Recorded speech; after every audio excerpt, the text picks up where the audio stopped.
Someone truly said there are no gardening mistakes, only experiments. Gardening is all about trial and error.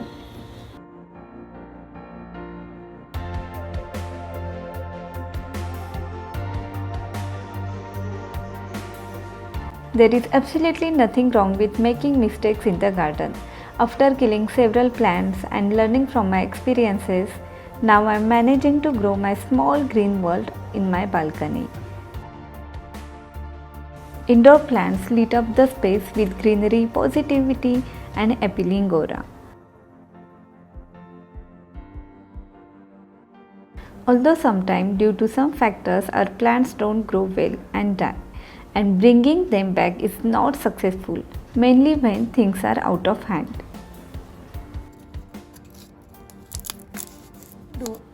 But if you do few measures to revive dying plant before it's too late, there is always possibility of bringing things back to life.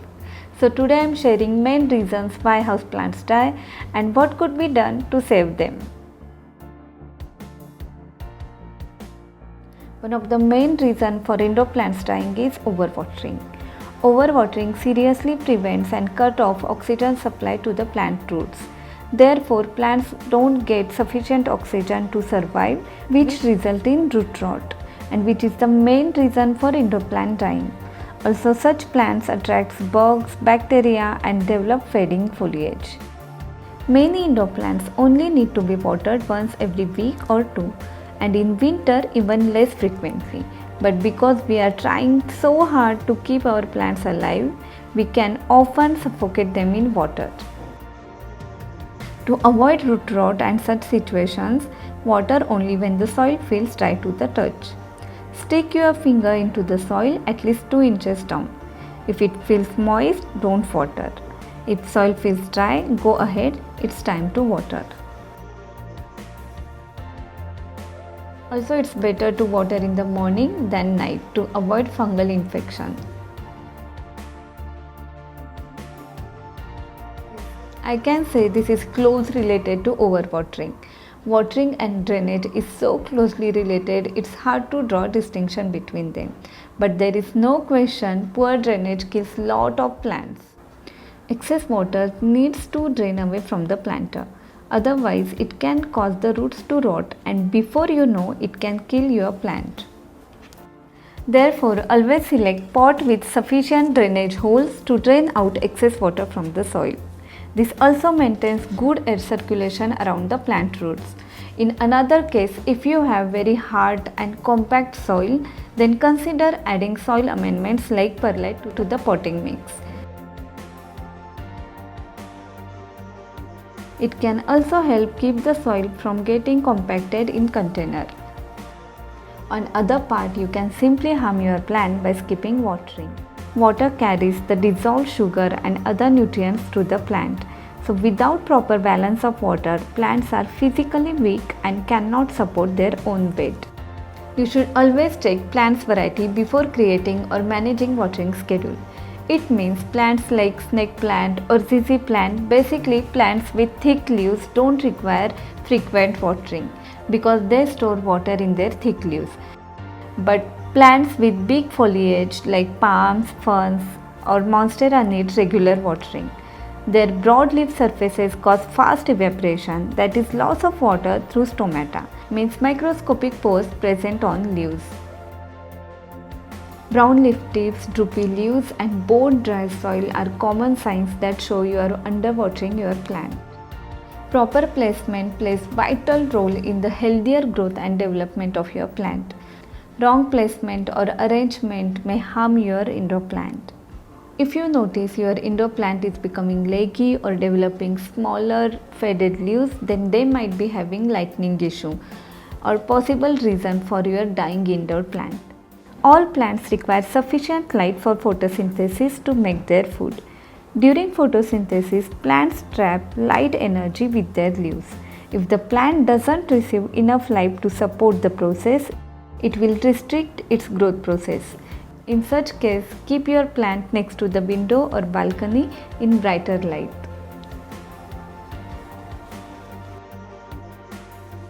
In another case, if you have placed any delicate plant next to the south facing window that receives a lot of intense light, then it can cause a blunder.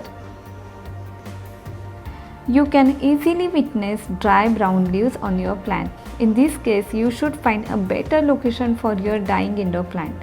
It is essential to understand the basic requirement of plants variety that you are growing in your home. If you haven't repotted your plant for a very long time, then you need to reconsider this. Repotting is necessary for potted plants when they grow too big and become root bound. No repotting after becoming too pot bound can cause the reason for your dying indoor plant.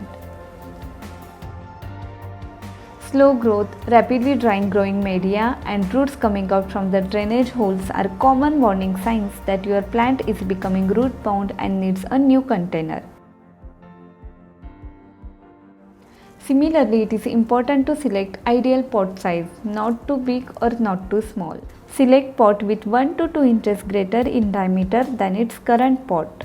Plants that are planted in a larger container will put all their energy made from photosynthesis and fertilizer into root growth instead of foliage growth. Also, potting mix in larger container will stay wet for longer time. So there are chances of root rot.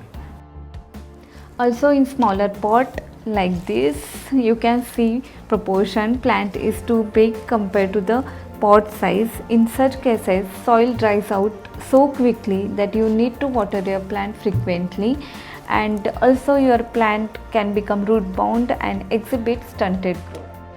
Every plant species has its own certain type of soil preference. Generally, succulent prefers sand-based chunky potting mix, while plants like ferns, philodendrons prefer soil that is rich in organic matter and moist. From plant origin, you will have an idea what kind of soil they prefer. Generally, plants from desert area prefer sand-based soil, while plants from tropical forest area prefer moist organic rich soil.